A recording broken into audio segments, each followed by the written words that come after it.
This video was brought to you in part by the supporters of the AMTV Patreon. Thank you.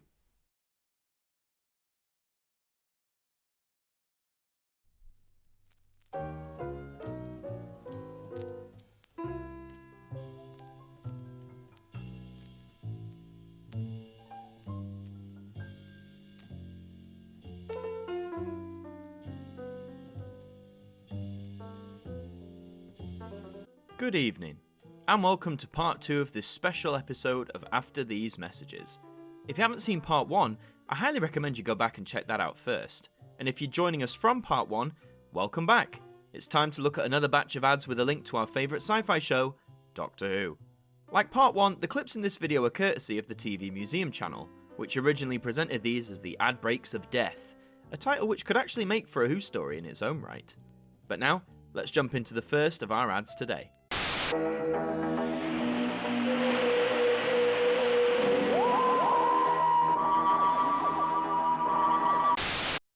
These are some of the world's most advanced televisions. This set has a quick start picture. Here, full remote control. A 26-inch model with a high brightness screen. And finally, one that even has its own audio output. But all these sets have two things in common. Tomorrow's technology and the Philips name. Philips, simply years ahead. Old TV ads are so funny in retrospect.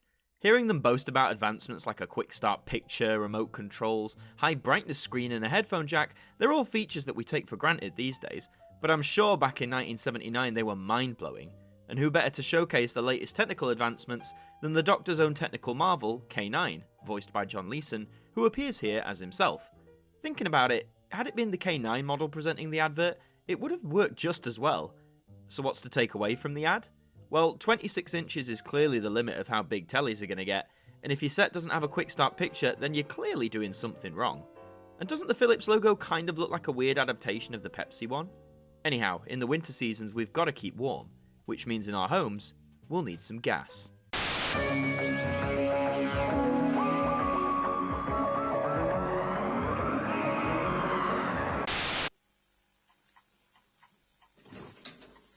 Well, that should keep you grand snug for another year. We've got gas central heating in our house. Oh, you'll be even snugger than your gran then. Where's your head? Thanks. People over the road have got central heating. They did it last week. On your own? No, I had a few mates to help me. Whether you're big or small, with service care from Southern Gas, you get service that cares. Familiar faces popping up in this one.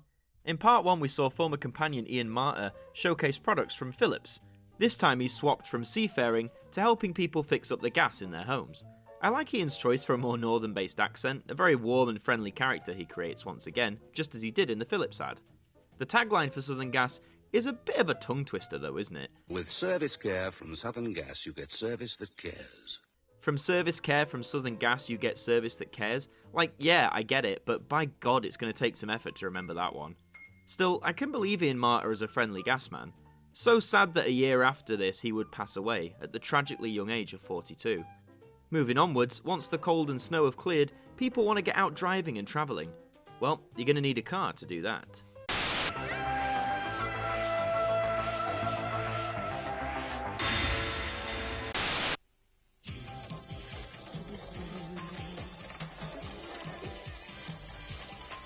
Shut the door. It's a horse, darling.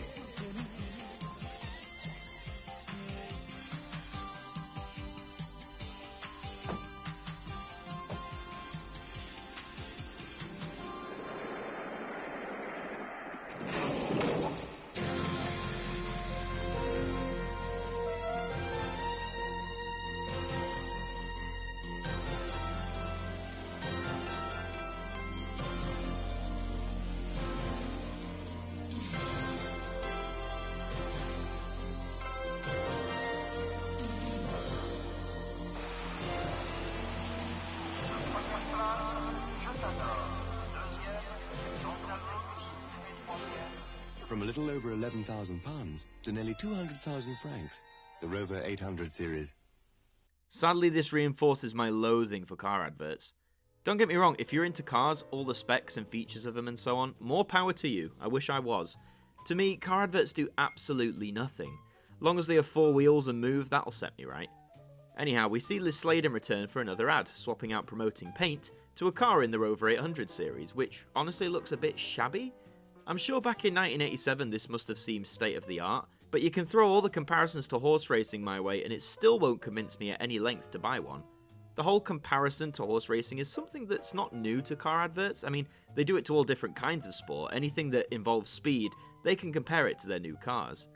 Sadly, like the Dulux ad from 1981, Liz isn't given a great deal to do here. She looks lovely as always, but I think it's telling for a lot of ads, both back then and even now, that women aren't given much to do except smile. Granted, this is a car advert, and I don't know how much depth you'd want to add to any characters when you're trying to flog a hump of metal. Anyhow, all this rambling is making me hungry, but before this next clip, I have a little disclaimer. The following advert contains frequent and repeated use of the word you see on screen now. It has a completely different meaning in this advert compared to the negative connotations that are commonly associated with it. Having said that, if the word triggers you in any way, skip to the time code you see on screen now.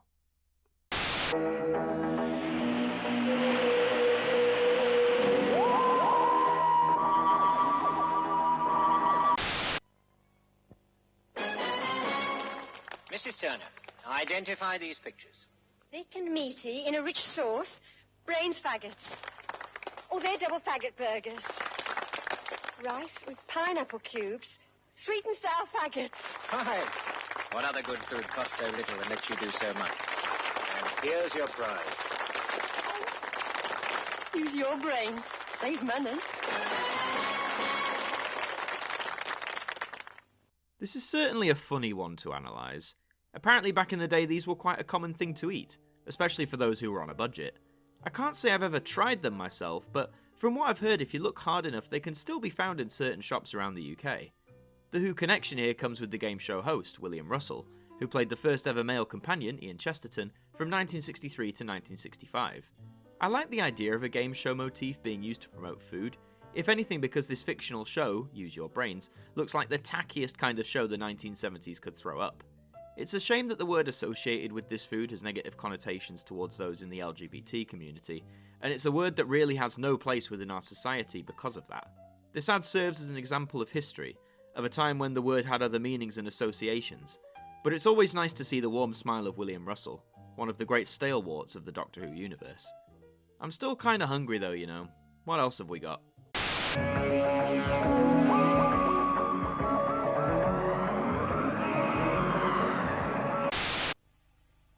Mr. Charwood, can I have your esteemed opinion on my latest creation? Delighted, Mr. Benedict.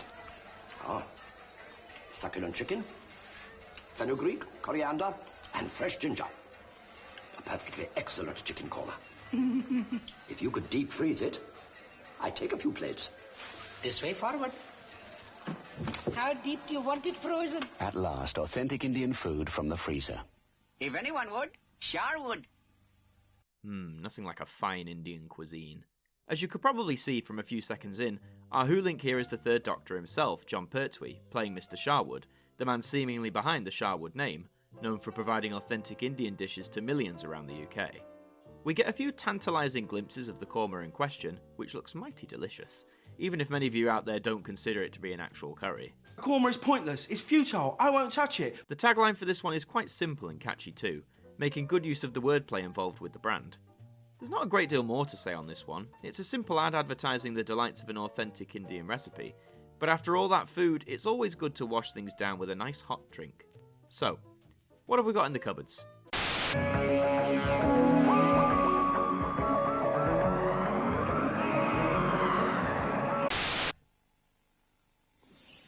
I did hear, Gareth, that Nescafe is an original. And absolutely exclusive. It certainly is.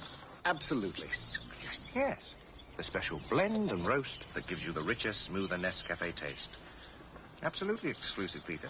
In this one jar. And nowhere else. Just in this jar, eh? What a shame they only made the one. Absolutely exclusive. Because Nescafe don't make coffee for anyone else. First pots and pans, now coffee. Peter Davison, the Fifth Doctor no less, is back to sell us something wild. This time, the fine exclusive coffee that is provided by Nescafe. Nescafe is a brand of no strangers to this show.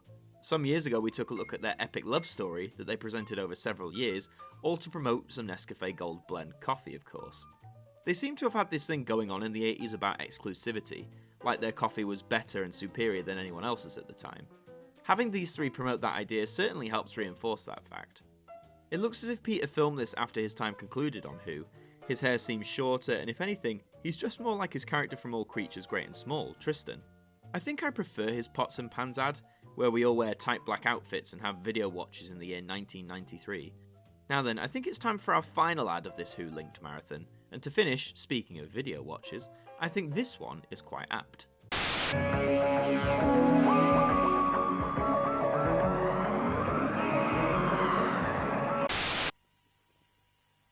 You press a button, and you see the person you're talking to hundreds of miles away. It's a commonplace in science fiction. Here's the real thing in 1984.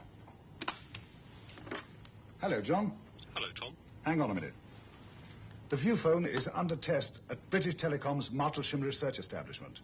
And it's just one of the projects that's under development here, that's bringing the 21st century very much alive today.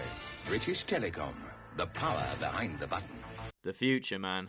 Crazy place. It's funny how not even 40 years ago the concept of a video phone still seemed like something that was only just starting to become science fact rather than exclusively science fiction. Also, can we just talk about how quickly Tom Baker pars off his caller?